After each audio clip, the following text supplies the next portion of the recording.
الحمد لله رب العالمين والصلاة والسلام على سيد الأنبياء والمرسلين سيدنا ونبينا مولانا محمد وعلى آله وأصحابه أجمعين.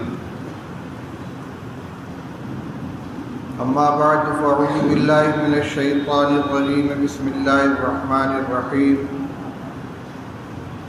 يا أيها الذين آمنوا كتب عليكم الصيام كما كتب على الذين من قبلكم لعلكم تتقون أياما معدودات. صدق الله العلي العظيم. محترم بزرگوں، نوجوان دوستوں، پیارے بچوں، اس وقت ہم لوگ حضرت نبی اکرم صلی اللہ علیہ وسلم کی ایک سنت کو زندہ کرنے کے لیے اور آپ کے ایک عمل کی نقل کرنے کے لیے اکٹھا ہوئے. میرا اشارہ اس حدیث پاک کی طرف ہے جو آپ رمضان مبارک کے آغاز میں فضائل رمضان کے رسالے میں سب سے پہلے سماعت فرماتے ہیں. وہ روایت حضرت سلمان فارسی رضی اللہ تعالیٰ عنہ کی ہے. حضرت سلمان فارسی رضی اللہ تعالیٰ عنہ فرماتے ہیں خطبنا رسول اللہ صلی اللہ علیہ وسلم فی آخر یوم من شعبان وقال یا ایھا الناس قد اظلکم شہر عظیم شہر مبارک شہر فیہ لیلۃ ہی خیر من الف شہر شہر جعل اللہ صیامہ فریضۃ وقیام لیلہ تطوعا شہر وہو شہر الصبر والصبر ثوابہ الجنہ الی آخر الحدیث. لمبی روایت ہے. حضرت سلمان فارسی رضی اللہ تعالیٰ عنہ فرماتے ہیں کہ رسول اللہ صلی اللہ علیہ وسلم نے ہمیں رمضان شعبان کے آخری دن ایک وعظ فرمایا. آج 28ویں تاریخ تھی اور 28ویں ہے نا، اور مغرب کے بعد اگلا دن شروع ہو جاتا ہے. گویا 29ویں شب ہے. اگر چاند ہو گیا تو یہ شعبان کی آخری رات ہوگی، اور نہیں ہوا تو ایک رات اور مل جائے گی. اس لیے میں نے کہا کہ ہم نقل کر رہے ہیں رسول اللہ صلی اللہ علیہ وسلم کے اس عمل کی. آپ نے شعبان کے آخر میں صحابہ کرام رضی اللہ تعالی عنہ کو رمضان مبارک کے بارے میں خطاب فرمایا تھا. اس کی اہمیت، اس کی عظمت، اس میں کیے جانے والے کاموں کی ہدایت سب کچھ آپ نے بیان فرمائی. آپ نے ارشاد فرمایا کہ اے لوگوں، تمہارے اوپر ایک بہت ہی عظمت والا مہینہ سایہ فگن ہے، بہت ہی برکت والا مہینہ ہے. یہ وہ مہینہ ہے جس میں ایک رات ایسی ہے جو 1000 مہینوں سے افضل ہے، یعنی شب قدر. فرمایا کہ اس مہینے کے روزے کو اللہ نے فرض قرار دیا ہے اور اس کی رات کی عبادت کو اپنی قربت کا، اپنی نزدیکی کا ذریعہ بنایا. آپ نے فرمایا من ادا فیہ فریضۃ کان کمن ادا 70 فریضۃ فیما سواہ. اس مہینے میں جو شخص ایک فرض ادا کرے گا وہ ایسا ہوگا جیسے دوسرے مہینوں میں اس نے 70 فرض ادا کیے ہوں. اور جو شخص اس مہینے میں کوئی نفلی عمل کرے گا اللہ تعالیٰ اس کو دوسرے مہینے میں کیے جانے والے فرض کے برابر ثواب عطا فرمائیں گے. آپ نے فرمایا کہ یہ صبر کا مہینہ ہے اور صبر کا بدلہ جنت ہے. آپ نے فرمایا کہ غمخواری کا مہینہ ہے ایک دوسرے کے دکھ درد میں شریک ہونے کا، ان کی غمخواری کرنے کا مہینہ ہے۔ آپ نے فرمایا کہ جو شخص اس مہینے میں کسی روزہ دار کا روزہ افطار کرائے گا، اللہ تعالیٰ اس کو روزہ دار کے اجر کے برابر ثواب عطا فرمائیں گے، اور روزہ دار کے اجر میں کوئی کمی نہیں ہوگی۔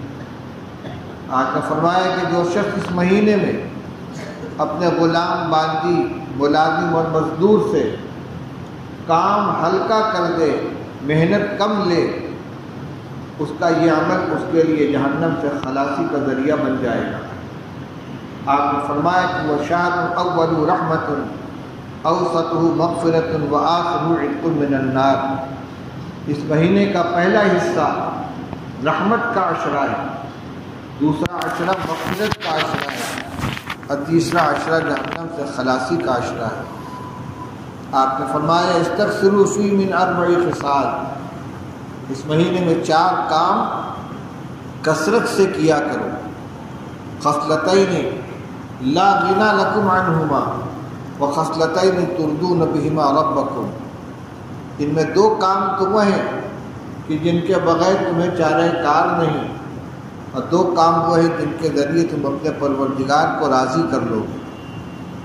اما الخصلتان اللتان لا غنی لکم عنہما فتسألون اللہ الجنۃ وتعوذون بہ من النار، وہ 2 کام کہ جو تمہارے لیے اپنی ضرورت کے ہیں، وہ یہ ہے کہ اللہ سے جنت کی درخواست کرو اور جہنم سے پناہ مانگو، اور وہ 2 کام کہ جس کے بغیر تمہیں چارہ کار نہیں ہے، فرمایا وہ 2 کام جس کے ذریعے تم اپنے رب کو راضی کرو گے، خوش کرو گے، وہ ہے لا الہ الا اللہ محمد رسول اللہ کی کثرت اور استغفار کرنا، اللہ سے اپنے گناہوں کی معافی مانگنا۔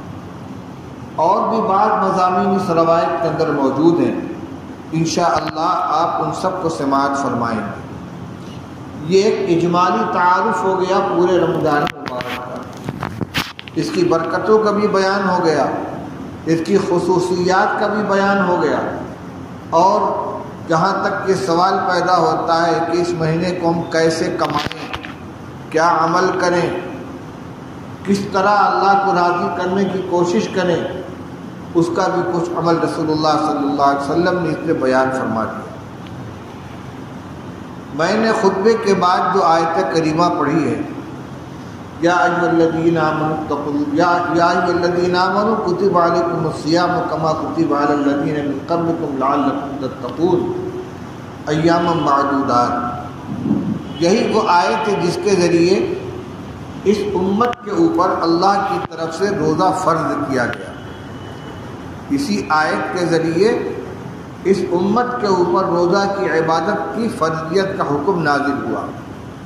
اللہ تعالیٰ نے تمام ایمان والوں کو مخاطب کر کے ارشاد فرمایا، اے ایمان والو، تمہارے اوپر روزہ فرض کر دیا گیا جیسا کہ تم سے پہلے لوگوں پر فرض کیا گیا تھا۔ یہ تو فرضیت کا بیان ہو گیا۔ آگے فرمایا لعلکم تتقون، تاکہ تم متقی بن جاؤ، تم پرہیزگار بن جاؤ۔ ایام معدودات، گنتی کے چند روز ہیں۔ اتنی اہم عبادت، اتنے فوائد پر مشتمل، لیکن 12 مہینوں میں سے صرف 1 مہینے کا روزہ فرض کیا گیا۔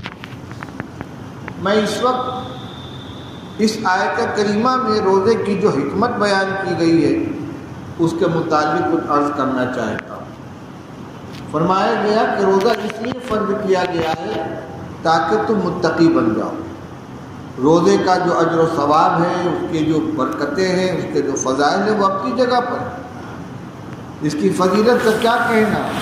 اللہ جل شانہ نے حدیث قدسی میں ارشاد فرمایا ہے کہ الصوم لی وانا اجزی بہ، روزہ خالص میرے لیے اور میں ہی اس کا بدلہ ہوں۔ ہر عمل کا اجر بیان کیا گیا ہے، ہر عمل کا اجر بیان کیا گیا ہے۔ کسی عمل کا ثواب ایک نیکی ہے. جیسے کوئی شخص کسی نیک کام کا صرف ارادہ کرے تو ارادہ کرنے پر ایک نیکی مل جاتی ہے. کسی عمل کا ثواب 10 گنا ہے. من جاء بالحسنۃ فلہ عشر امثالھا. کوئی بھی نیک عمل کرو گے 10 نیکی ملے گی. کسی عمل کا ثواب 70 گنا ہے. کسی عمل کا ثواب 700 گنا ہے. اور 2 عمل ایسا ہے کہ جس کا کوئی شمار نہیں ہے, بے شمار اجر ملے گا. یہ میں حدیث پاک کا مضمون بیان کر رہا ہوں. رسول اللہ صلی اللہ علیہ وسلم نے فرمایا کہ بعض اعمال وہ جن کا اجر بڑا ایک ہے. وہ کیا ہے؟ صرف نیکی کا ارادہ کر لیا, ابھی کیا نہیں کہ 1 ثواب لکھا جائے گا. نیکی کر لے گا تو 10 ثواب لکھا جائے گا. اور اگر رمضان مبارک کے اندر کوئی عمل کیا ہے تو 70 گنا لکھا جائے گا. جیسا کہ ابھی روایت سنائی آپ کو کہ رمضان مبارک کے اندر ہر عمل کا ثواب 10 گنا کر دیا جاتا ہے. اور اللہ کے راستے میں خرچ کرنے کا ثواب 700 گنا ہے. مثل الذین ينفقون اموالهم فی سبیل اللہ کمثل حبۃ انبتت 7 سنابل فی کل سنبلۃ 100 حبۃ.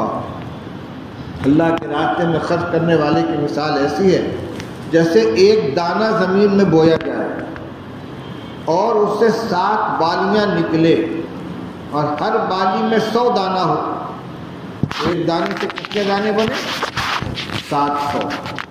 تو رمضان مبارک میں ہر عمل کا اجر 700 گنا کر دیا جاتا ہے. لیکن رسول اللہ صلی اللہ علیہ وسلم فرماتے ہیں کہ 2 عمل ایسا ہے جس کے ثواب کا کوئی شمار نہیں. ایک تو صبر ہے. انما یوفی الصابرون اجرهم بغیر حساب. اللہ تعالیٰ نے فرمایا کہ صبر کرنے والوں کو ان کا ثواب بے حساب دیا جائے گا. دوسرے روزے کے بارے میں فرمایا کہ الصوم لی وانا اجزی بہ. انا اجزی بہ بھی پڑھا جاتا ہے, لیکن زیادہ رحمت والا معنی اور زیادہ امید والا معنی یہ ہے کہ اجزا بھی پڑھا جائے کہ روزے کا بدلہ میں خود ہوں. میں اس بندے کا ہو جاؤں گا جو بندہ میرے لیے روزہ رکھے گا. اتنا عظیم اجر و ثواب ہے. جتنے ثواب بیان کیے گئے ہیں یہ سب رمضان کے اندر مخصوص ہیں. تلاوت کریں گے اس کا ثواب ملے گا, روزہ رکھیں گے اس کا ثواب ملے گا, صدقہ خیرات کریں گے اس کا ثواب ملے گا, تلاوت کریں گے اس کا ثواب ملے گا, اور صبر کریں گے, غمخواری کریں گے اس کا ثواب ملے گا. یہ سارے اعمال رمضان تک ہیں اور ان کے ذریعے سے نیکیوں کمانے کا موسم رمضان تک ہے. لیکن ایک چیز وہ ہے کہ جو رمضان میں حاصل کرنی ہے اور پوری زندگی اس کو باقی رکھنا ہے, اور وہ ہے تقویٰ. تقویٰ کسی خاص عمل کا نام نہیں ہے, بلکہ تقویٰ دل کی ایک کیفیت ہے. چنانچہ رسول اللہ صلی اللہ علیہ وسلم نے ارشاد فرمایا التقویٰ ہا ہونا, التقویٰ ہا ہونا, التقویٰ ہا ہونا. آپ نے اپنے قلب مبارک کی طرف اشارہ کرتے ہوئے فرمایا کہ تقویٰ یہاں ہے, تقویٰ یہاں ہے, تقویٰ یہاں ہے. تقویٰ کسے کہتے ہیں؟ اللہ کی نافرمانی سے بچنا اور اس سے ڈرتے رہنا. ٹھنڈا پانی تو نہیں ہے, سادہ دیجیے گا. اللہ تعالیٰ کی نافرمانی سے, اس کی حکم معذوری سے بچنا. کبھی کسی گناہ کا دل میں خیال آئے, داعیہ پیدا ہو, تقاضا پیدا ہو, تو فوراً یہ بات ذہن میں آ جائے کہ اللہ دیکھ رہا ہے, میں جو عمل کرنے جا رہا ہوں اس سے اللہ تعالیٰ ناراض ہو جائے گا, یہ عمل میرے مولا کو ناراض کرنے والا ہے, اور اس کی وجہ سے انسان اس گناہ سے بچ جائے. یہ قلب میں کیفیت پیدا ہو جائے اسی کا نام تقویٰ ہے۔ اور یہی تقویٰ وہ صفت ہے جو اللہ تعالیٰ کے یہاں سب سے زیادہ قیمتی صفت قرار دی گئی ہے۔ قرآن پاک میں اللہ تعالیٰ ارشاد فرماتے ہیں ان اکرمکم عند اللہ اتقاکم، تم میں اللہ کے نزدیک سب سے زیادہ معزز وہ شخص ہے جو تم میں سب سے زیادہ اللہ سے ڈرنے والا، تقویٰ والا ہے۔ یہی وجہ ہے تو قرآن پاک میں جگہ جگہ یا ایھا الذین آمنوا اتقوا اللہ، یا ایھا الذین آمنوا اتقوا اللہ آپ تلاوت کرتے ہیں، معنی نہ بھی سمجھتے ہو تو یہ لفظ تو ذہن کے اندر محفوظ ہوگا، یا ایھا الذین آمنوا اتقوا اللہ وقولوا قولا سدیدا، یا ایھا الذین آمنوا اتقوا اللہ حق تقاتہ ولا تموتن الا وانتم مسلمون، یا ایھا الذین آمنوا اتقوا اللہ ولتنظر نفس ما قدمت لغد واتقوا اللہ، یا ایھا الذین آمنوا اتقوا اللہ وکونوا مع الصادقین۔ جگہ جگہ اللہ تعالیٰ فرماتے ہیں اے ایمان والو اللہ سے ڈرو، اللہ کی نافرمانی سے بچو۔ یہ کیفیت دل میں پیدا ہو جائے، اللہ تعالیٰ ارشاد فرماتے کہ روزہ ہم نے اس لیے فرض کیا ہے تاکہ تمہارے اندر یہ تقویٰ کی صفت پیدا ہو جائے۔ روزے کے ذریعے تقویٰ کی صفت کیسے پیدا ہوگی؟ رمضان مبارک میں یا کبھی بھی جو روزہ رکھا جاتا ہے، روزے کی حقیقت کیا ہے؟ دو چیزیں تو وہ ہیں جو نمایاں ہیں، سب جانتے ہیں کہ روزے کی حالت میں کھانا پینا منع ہے، کھائیں گے پیئیں گے قصداً جان بوجھ کر فوراً روزہ ٹوٹ جائے گا، بھول کر کھا لیا تو معاف ہے۔ ایک تیسری چیز ہے شادی شدہ لوگوں کے لیے، میاں بیوی کے جو تعلقات ہیں ان کے اوپر بھی پابندی لگ جاتی ہے، روزے کی حالت میں جتنے وقت تک روزہ رکھ رہے ہیں اتنے اوقات میں، دن کے وقت۔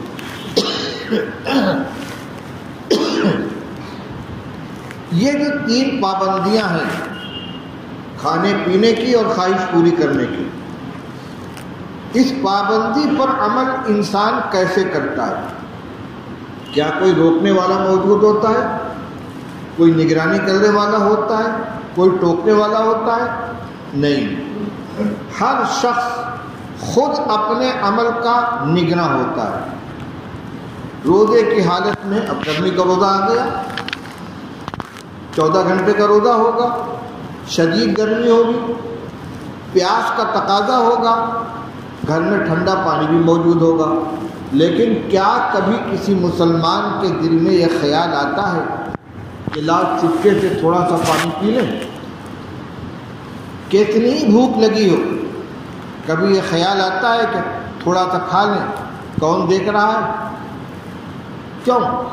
اس لیے کہ جانتے ہیں کہ ہم اللہ کے لیے روزہ رکھ رہے ہیں، کسی کو خبر ہو یا نہ ہو ہمارے کھانے پینے کی، جن اللہ تعالیٰ جانتے ہیں، اور ہمارا روزہ ٹوٹ جائے گا۔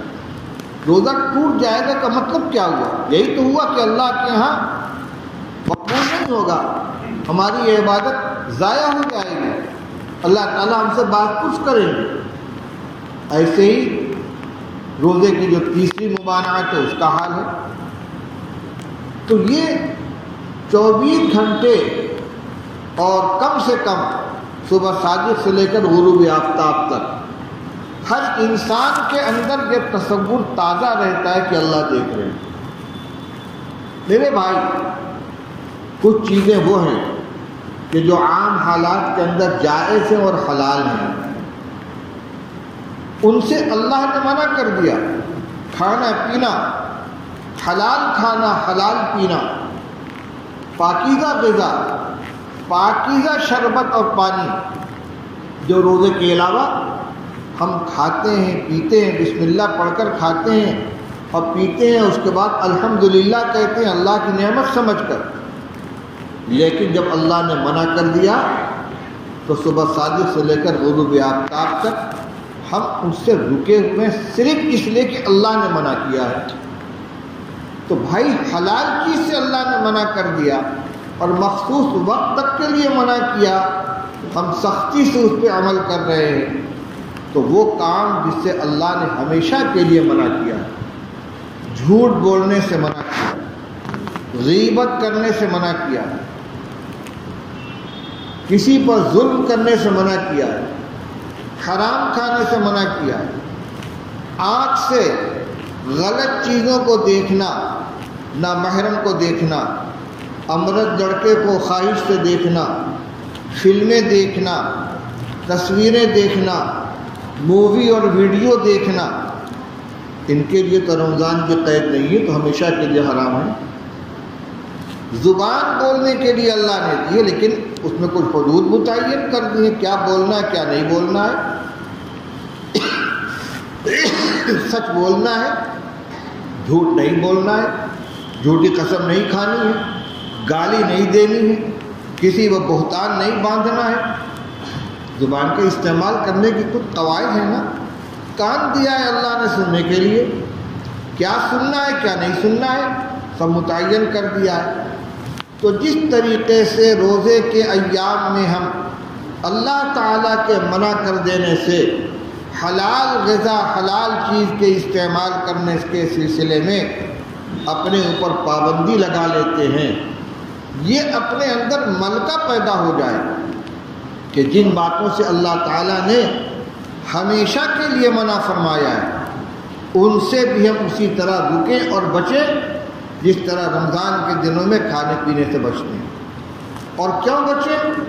اس لیے کہ جیسے روزے کی حالت میں کھانا پینا اللہ کی نافرمانی اور گناہ ہے، اسی طرح جھوٹ بولنا اللہ کی نافرمانی اور گناہ ہے۔ نگاہ کا غلط استعمال کرنا، حرام کمانا، حرام جگہ پر خرچ کرنا، نماز کا چھوڑنا، ماں باپ کو ستانا، مخلوق پہ ظلم کرنا، کسی کا حق دبا لینا، یعنی حقوق اللہ کے سلسلے کی چیزیں ہوں یا حقوق العباد کے سلسلے کی چیزیں ہوں، معاملات میں تو سود لینا، سود دینا، جوا کھیلنا، سٹا کھیلنا، شراب پینا، یہ تمام کے تمام گناہ ہیں، ان سے اللہ نے ہمیشہ کے لیے منع کیا۔ تو رمضان کا روزہ اس طرح رکھیں، اس شان کے ساتھ رکھیں کہ یہ صفت اپنے اندر پیدا ہو جائے، یہ ملکہ ہمارے اندر آ جائے، تاکہ ہمارا شمار اللہ کے یہاں متقین میں ہونے لگے، اور اللہ تعالیٰ متقیوں کو جو عطا فرمائیں گے اس میں ہمارا بھی حصہ ہو جائے۔ دیکھیے، ہر چیز کا ایک سیزن ہوتا ہے، سیزن میں آدمی کام کرتا ہے لیکن اس کا نفع بعد میں حاصل ہوتا ہے۔ ایک طالب علم مدرسے میں داخلہ لیتا ہے، 1 سال 2 سال 6 سال 7 سال تعلیم حاصل کرتا ہے، یہ 7 سال تو اس کا تعلیم حاصل کرنے کا ہے، لیکن عالم کب بنتا ہے وہ؟ جب یہ مدت پوری کر لے۔ اس مدت کو اس نے صحیح طریقے سے اگر استعمال کیا ہے، طالب علمی کا زمانہ طالب علم کی طرح گزارا ہے، تو طالب علمی ختم ہو جانے کے بعد وہ عالم کہلائے گا۔ اور یہی نہیں، دنیاوی تعلیم کے اندر ایک شخص ڈاکٹری پڑھتا ہے، انجینئرنگ پڑھتا ہے، اپنا کورس اس نے محنت سے پڑھا، محنت کی، تو جب کورس مکمل کر لے گا تب وہ ڈاکٹر کہلائے گا، تب وہ انجینئر کہلائے گا۔ لیکن اگر طالب علمی کا زمانہ گنوا دیا، پڑھنے کا زمانہ گنوا دیا، تو جو ہی طالب علم کا دور ختم ہوگا، جو کچھ کیا اس کے ساتھ چلا گیا۔ اب وہ نہ عالم ہے، نہ ڈاکٹر، نہ انجینئر۔ ایک شخص اسپتال میں داخل ہوتا ہے، بیمار ہے، وہاں ڈاکٹر نے ایک نظام بنا دیا، فلاں وقت میں فلاں دوا کھانی ہے، فلاں فلاں چیز سے پرہیز کرنا ہے۔ پورا وقت اگر اس نے اس نظام الاوقات کے اور ٹائم ٹیبل کے مطابق گزارا ہے، جو اسپتال سے نکلے گا تو شفا لے کر آئے گا۔ دوران علاج تو عمل ہو رہا ہے، لیکن شفا کب ملے گی اس کو؟ شفا اپنے ساتھ لے کر وہاں سے آئے گا۔ ایک شخص تجارت کرتا ہے، خرید فروخت ہے، سامان بیچا خریدا، سیزن نکل گیا تو دوران تجارت تو اس کا کام جو ہو رہا تھا اس کا فائدہ اس کو پہنچ رہا تھا، لیکن جب یہ سیزن ختم ہو جائے گا اگر اس نے کامیاب تجارت کی ہے تو اس کا منافع تجارت کے بعد اس کے ہاتھ میں ہوگا۔ 2-3 مثالیں میں نے آپ کو دی۔ میں سمجھانا یہ چاہتا ہوں کہ تقویٰ کی پونجی آپ کو رمضان مبارک کے بعد ملے گی۔ نتیجہ اس وقت سامنے آئے گا کہ رمضان گزار کر ہم نے تقویٰ کی کمائی کی یا نہیں کی۔ یہ کیسے پتہ چلے گا؟ رمضان مبارک میں آپ نے نمازوں کی پابندی کی ہے، نماز نہیں چھوڑی ہے کیونکہ اللہ ناراض ہو جائے گا، تو رمضان گزرنے کے بعد بھی اسی طرح پابندی ہو رہی ہو۔ رمضان میں آپ نے اپنے گھر میں ٹی وی بند کر دیا، مووی دیکھنا چھوڑ دیا، ویڈیو دیکھنا چھوڑ دیا، گانا سننا چھوڑ دیا۔ اگر کوئی بھائی نشے کا عادی تھا تو اس نے اس کو چھوڑ دیا۔ رمضان گزرنے کے بعد بھی اگر ان گناہوں سے بچ رہے ہیں تو اس کا مطلب یہ ہوا کہ روزہ آپ نے روزے کی طرح رکھا ہے، اور روزے کا جو فائدہ تھا وہ آپ کے اندر اترا ہے، آپ میں اللہ کا ڈر پیدا ہوا، آپ میں تقویٰ کی صفت آئی۔ اس کے لیے کیا کرنا ہوگا؟ اس کے لیے کرنا یہ ہوگا کہ رسول اللہ صلی اللہ علیہ وسلم نے جو ہدایتیں دی ہیں رمضان مبارک کے بارے میں، ان ہدایتوں کو اپنے سامنے رکھا جائے اور اس کے مطابق عمل کیا جائے۔ روزہ صرف کھانا اور پینا چھوڑ دینے کا نام نہیں ہے۔ ایک حدیث رسول اللہ صلی اللہ علیہ وسلم نے ارشاد فرمایا، من لم یدع قول الزور والعمل به فلیس للہ حاجۃ فی ان یدع طعامہ وشرابہ۔ جس شخص نے جھوٹ، غلط بات بولنا اور غلط کام کرنا نہیں چھوڑا تو اللہ تعالیٰ کی اس چیز کی کوئی ضرورت نہیں ہے کہ بندہ اپنا کھانا پینا چھوڑ دے۔ اللہ تعالیٰ کی رزاقیت میں کوئی بندہ تھوڑی آ جاتا ہے کہ سال بھر وہ کھانے کو دیتے ہیں، رمضان میں پابندی لگا دی ہے، کنٹرول عائد کر دیا ہے۔ ان کی یہاں کوئی کمی نہیں ہے، ہمیں کچھ دینے کے لیے اللہ نے نظام بنایا ہے۔ ہم اگر صرف کھانے پینے کو چھوڑ دیتے ہیں اور باقی نہ نگاہ کی حفاظت ہے، نہ زبان کی حفاظت ہے، نہ کان کی حفاظت ہے، نہ اپنے اوقات کی حفاظت ہے، یہ روزہ کیا ہوا؟ یہ صرف بھوک پیاس کی شکل ہو گئی۔ آپ صلی اللہ علیہ وسلم فرماتے ہیں کہ جو غلط کام کرنا، غلط بات بولنا نہ چھوڑے تو اللہ تعالیٰ کو اس بات کی کوئی ضرورت نہیں ہے کہ بندہ اپنے کھانے پینے کو چھوڑے رکھے۔ اسی طرح ایک حدیث میں ارشاد فرمایا، رب صائم لیس له من صیامہ الا الجوع ورب قائم لیس له من القیام الا السحر، او کما قال صلی اللہ علیہ وسلم۔ بہت سے روزے دار ایسے ہیں کہ جن کو اپنے روزے میں صرف بھوک اور پیاس ہاتھ لگتی ہے، اور بہت سے رات کو جاگنے والے رمضان کے مہینے میں ایسے ہوتے ہیں کہ جن کے حصے میں صرف بیداری آتی ہے، کمائی کچھ نہیں ہوتی۔ تو ہم ایسے نہ بنیں کہ ہمارا روزہ صرف بھوک پیاس بن جائے اور ہماری رات کی جگائی صرف جگائی بن کر رہ جائے، ہاتھ میں کچھ نہ آئے۔ اور اس کے لیے یہی کرنا ہوگا کہ روزے کو خراب کرنے والی جو چیزیں ان سے اپنے آپ کو بچائیں، غیبت سے بچائیں، جھوٹ سے بچائیں، زبان کو لا یعنی گفتگو سے بچائیں، بلا ضرورت کی بات سے اپنے کو بچائیں، اس لیے کہ رمضان میں کرنے کے بہت سے کام ہیں ہمارے پاس، صرف روزہ نہیں ہے۔ پہلی چیز تو قرآن پاک کی تلاوت ہے۔ اس مہینے کو قرآن کے ساتھ خاص مناسبت ہے۔ اسی مہینے میں اللہ تعالیٰ نے قرآن پاک کو لوح محفوظ سے آسمان دنیا پہ نازل فرمایا تھا شب قدر میں، پھر 23 سال میں حسب ضرورت تھوڑا تھوڑا نازل ہوتا رہا۔ خود اللہ تعالیٰ فرماتے ہیں شہر رمضان الذی انزل فیہ القرآن، ھدی للناس وبینات من الھدی والفرقان۔ رمضان کا مہینہ وہ مہینہ ہے جس میں قرآن نازل کیا گیا جو لوگوں کے لیے ہدایت ہے۔ تو ایک عمل تو یہ ہے کہ رمضان مبارک میں زیادہ سے زیادہ قرآن پاک کی تلاوت کی جائے۔ تلاوت کو صحت ادا کے ساتھ مقدار بڑھانے کے فکر میں اتنا تیز نہ پڑھیں کہ حروف بھی صحیح ادا نہ ہو۔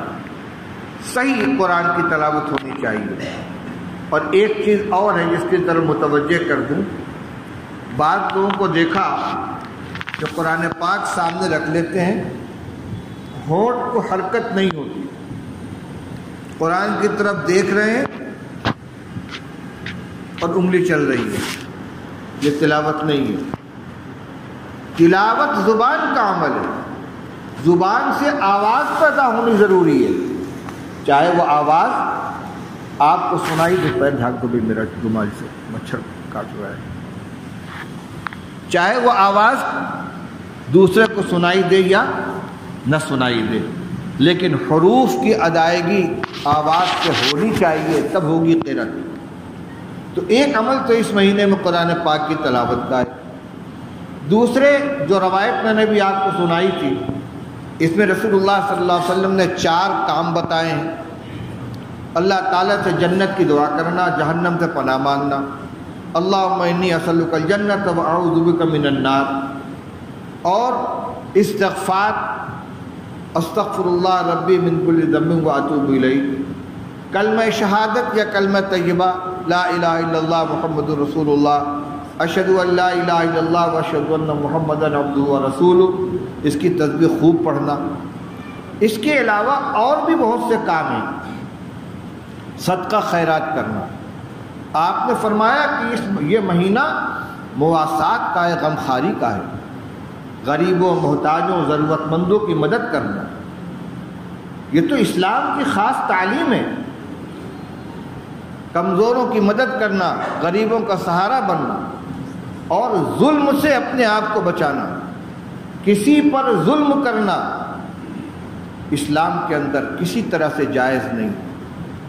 بات آ گئی تو عرض کروں، آج کل مسئلہ آتا ہے دہشت گردی کا، جگہ جگہ حملے ہوتے ہیں، بے قصور لوگ مارے جاتے ہیں۔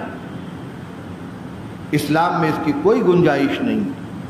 ابھی پچھلے دنوں سری لنکا میں چرچ کے اوپر حملہ ہوا، ہوٹلوں میں حملہ ہوا، 300 تقریباً لوگ مارے گئے۔ اسلام میں اس کی کوئی گنجائش نہیں، دہشت گردی کا اسلام سے کوئی تعلق نہیں۔ یہاں تو ایک جان کی قیمت اتنی ہے، اللہ تعالیٰ فرماتے ہیں من قتل نفسا بغیر نفس او فساد فی الارض فکأنما قتل الناس جميعا، جس شخص نے کسی شخص کو قتل کیا بغیر اس کے کہ وہ بدلے میں قتل کیا گیا ہو، یعنی وہ قاتل تھا، بدلے میں اس سے قصاص لیا گیا، یہ تو جان بدلے کی ہو گئی۔ او فساد فی الارض، یا وہ ڈاکو تھا، فسادی تھا، اس وجہ سے اس کو قتل کیا گیا، یہ تو قانونی قتل ہوا۔ لیکن اس کے بغیر اگر کوئی کسی کو قتل کر دیتا تو اللہ تعالیٰ فرماتے ہیں فکأنما قتل الناس جميعا، گویا اس نے تمام لوگوں کو قتل کر دیا۔ ومن احیاها فکأنما احیا الناس جميعا، اور جس نے ایک آدمی کی جان بچائی اس نے گویا تمام لوگوں کی جان بچائی۔ اس لیے اسلام میں کسی بے قصور شخص کے ساتھ زیادتی کرنے کی کوئی گنجائش نہیں ہے۔ دہشت گردی میں یہی ہوتا ہے، یہی وجہ ہے کہ دارالعلوم دیوبند اور تمام مدارس اس طرح کی حرکتوں کی مذمت کرتے ہیں۔ دارالعلوم نے باقاعدہ اس کے لیے کانفرنس کی تھی، فتویٰ جاری کیا۔ یہ الگ بات ہے کہ اس طرح کے واقعات ہوتے تو مسلمانوں کا نام لے لیا جاتا ہے۔ اب یہ وہاں کا جو واقعہ ہے، تحقیقات ہوگی تب سامنے آئے گا معاملہ، لیکن وہ کوئی بھی ہو، دہشت گردی کا کوئی مسلک نہیں ہوتا، کوئی مذہب نہیں ہوتا، دہشت گرد ہوتا ہے۔ ہم سب کو اس کی مذمت کرنی چاہیے۔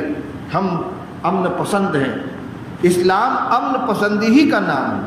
اور رمضان المبارک میں تو جو 2 صفت بیان کی گئی ہے، صبر و مواسات، یہ اس کی مشق کرنے کی۔ صبر کس کو کہتے ہیں اس کو بھی سمجھ لیجیے۔ صبر کا ایک معنی تو ہے برداشت کر لینا. یہ معنی تو ہم سب جانتے ہیں کہ کوئی ہمارے ساتھ زیادتی کرے ہم اسے بدلہ نہ لیں, برداشت کر لیں. یہ مہینہ اس معنی میں بھی صبر کا ہے. چنانچہ حدیث میں آتا ہے کہ اگر کوئی شخص تم سے لڑائی کرے, جھگڑا کرے, اس سے کہہ دو انی صائم, بھائی میں روزے سے ہوں. تو کیا مطلب ہوا؟ وہ نہیں جانتا کہ آپ روزے سے ہیں. اسے یہ کہنا کہ انی صائم, اس کا مطلب کیا ہوا؟ میں تمہاری گالی کا جواب نہیں دوں گا, میں تمہاری بدتمیزی کا جواب نہیں دوں گا, میں روزے سے ہوں. روزہ دار صبر کرنے والا ہوتا ہے, میں تم سے الجھوں گا نہیں, جاؤ. ایک معنی تو صبر کا یہ ہے, لیکن علماء نے لکھا ہے کہ صبر کے 3 معنی ہیں. صبر کے 3 معنی ہیں. الصبر علی الطاعت, الصبر عن المعصیت, الصبر علی المصیبہ. صبر کے معنی ہے اپنے نفس کو روک کر رکھنا, جم جانا. کس چیز پر جمنا؟ صبر کی ایک قسم ہے الصبر علی الطاعت, نیکی پر جم جانا. کتنی پریشانی آئے, کتنی تکلیف محسوس ہو, لیکن آدمی جمع رہے. جیسے گرمی کا روزہ, گرمی کی دوپہر میں مسجد میں آ کر نماز ادا کرنا, سردی کے دن میں عشاء و فجر میں مسجد کے اندر حاضر ہونا, اپنی کمائی حساب کر کے 40واں حصہ نکال کے فقیروں کو دینا, اور بھی نیک مواقع پہ جہاں ضرورت ہو. مال سے ہر ایک کو محبت ہوتی ہے, اس محبت کے باوجود اس کو خرچ کرنا. یہ کام ہم کریں گے چاہے طبیعت کو کتنا ہی ناگوار کیوں نہ.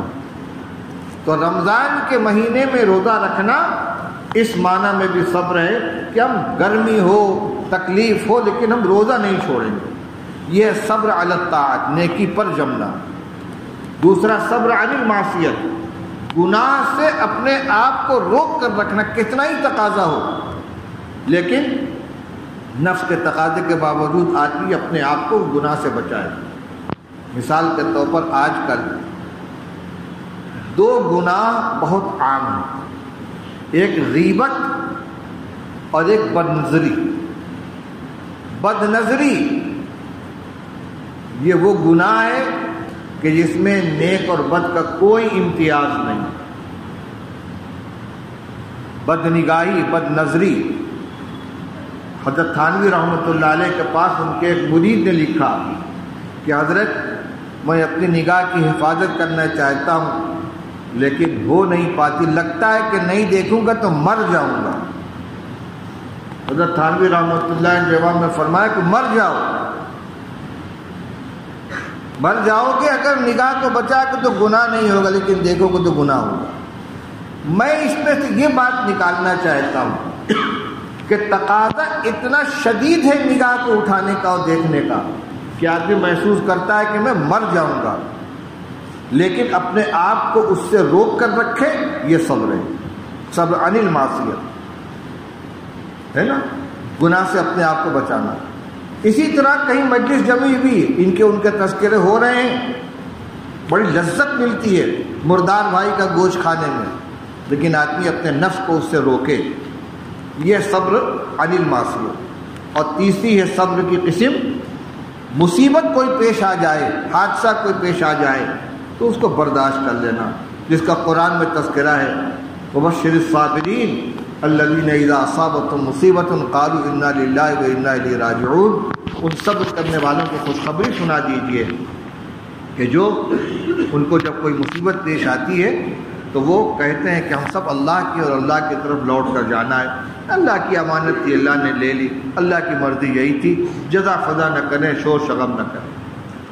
تو میرے بھائی اس مہینے میں اپنے آپ کو صبر کا بھی عادی بنانا ہے, غمخواری کا بھی عادی بنانا ہے. اب میں اپنی پوری گفتگو کو خلاصہ آپ کے سامنے ذکر کرتا ہوں, اس کو آپ ذہن نشین کریں کہ ہمیں رمضان کیسے گزارنا ہے.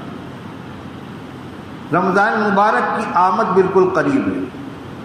ہمارے وہ بھائی جو پنجگانہ نماز کا اہتمام ابھی بھی نہیں کرتے وہ رمضان کا چاند ہونے کا انتظار نہ کریں. عشاء کی نماز, مغرب کی نماز آپ نے پڑھ لی, طے کر لے کہ اب سے لے کر ہماری کوئی نماز نہیں چھوٹے گی، کہنے گا بھائی انشاءاللہ۔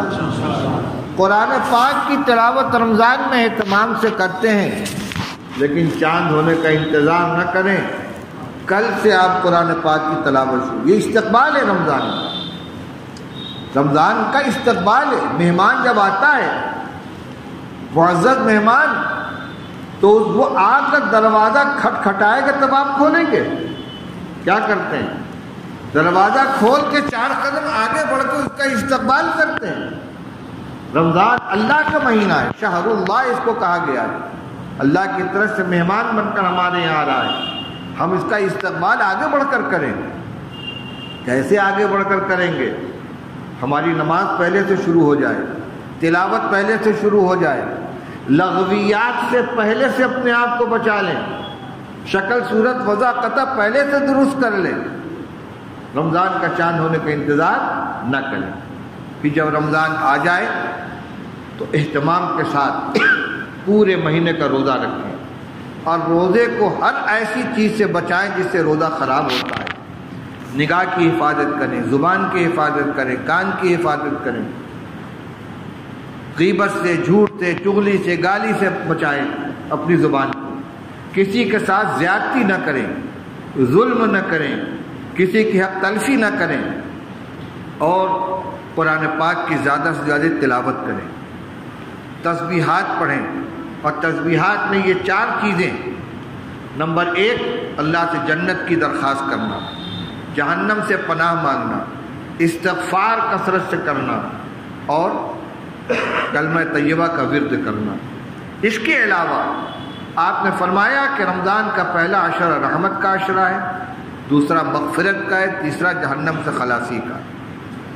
تو پہلے عشرے میں رحمت کی دعا خاص طور سے کرنی چاہیے، اللہ مرحمنی، اے اللہ مجھ پر رحم فرما۔ درمیانی عشرے میں استغفار کی کثرت کرنی چاہیے، استغفر اللہ ربی من کل ذنب واتوب الیہ، استغفر اللہ الذی لا الہ الا هو الحی القیوم واتوب الیہ، اپنے لیے، اپنے والدین کے لیے، اپنے رشتہ داروں کے لیے، تمام مومنین و مومنات کے لیے رحمت کی بھی دعائیں کریں، مغفرت کی بھی دعائیں کریں۔ اور آخری عشرے میں جہنم سے خلاصی کی دعا کا اہتمام کریں، اللہم عاتق رقبتی من النار، اللہم اجرنی من النار، اے اللہ مجھے جہنم سے خلاصی عطا فرما۔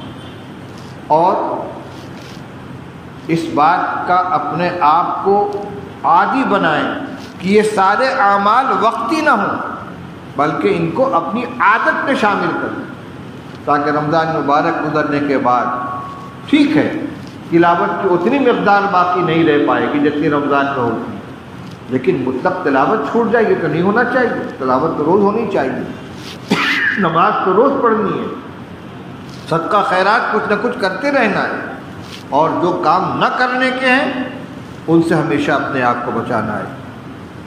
اللہ تعالی ہم سب کو عمل کرنے کی توفیق عطا فرمائے، رمضان مبارک کی قدر کرنے کی توفیق بخشے، اور اس کے ایک ایک لمحے کی برکتوں سے ہم سب کو مالا مال فرمائے۔ دعا کرنے دیں۔ اللہم صلی علی سیدنا و شفیعنا و حبیبنا و نبینا و مولانا محمد وعلی آلہ و اصحابہ وبارک وسلم۔ ربنا آتنا فی الدنیا حسنۃ وفی الآخرۃ حسنۃ وقنا عذاب النار۔ یا حی یا قیوم برحمتک نستغیث، اصلح لنا شأننا کلہ ولا تکلنا الی انفسنا طرفۃ عین۔ اے اللہ ماہ مبارک کی آمد ہے، اے اللہ ہم سب کو اس کی قدر کرنے کی توفیق عطا فرما، اس کی برکتوں سے، رحمتوں سے، نعمتوں سے ہمیں مالا مال فرما، تمام گناہوں سے ہماری حفاظت فرما، ہر نیکی میں حصہ لینے کی توفیق عطا فرما۔ اللہ ہماری نگاہوں کو بھی پاک فرما دے، ہماری زبانوں کو بھی پاک فرما دے، ہمارے تمام اعضاء و جوارح کو ہر طرح کے گناہ سے بچا لے۔ اے اللہ ہماری نیکیوں کو قبول فرما، ٹوٹے پھوٹے اعمال کو قبول فرما۔ کہ اللہ ہمیں اس کی توفیق عطا فرما کہ ہم ان لوگوں میں شامل نہ ہوں جن کے لیے جبریل امین نے بددعا کی ہے اور رسول اللہ صلی اللہ علیہ وسلم نے آمین کہی ہے۔ رمضان کا مہینہ آ کر اس طرح نہ گزر جائے کہ ہماری مغفرت نہ ہو۔ اے اللہ ہماری تمام کوششوں کو کامیاب فرما، جو کچھ دین کی باتیں کہی گئی ہیں ان کو ہمارے دل و دماغ میں محفوظ فرما دے، ان پر عمل کرنے کی توفیق عطا فرما۔ ربنا تقبل منا انک انت السمیع العلیم وتب علینا انک انت التواب الرحیم۔ صلی اللہ تعالی علی خیر خلق محمد و آلہ و صحبہ اجمعین برحمتک یا ارحم الراحمین۔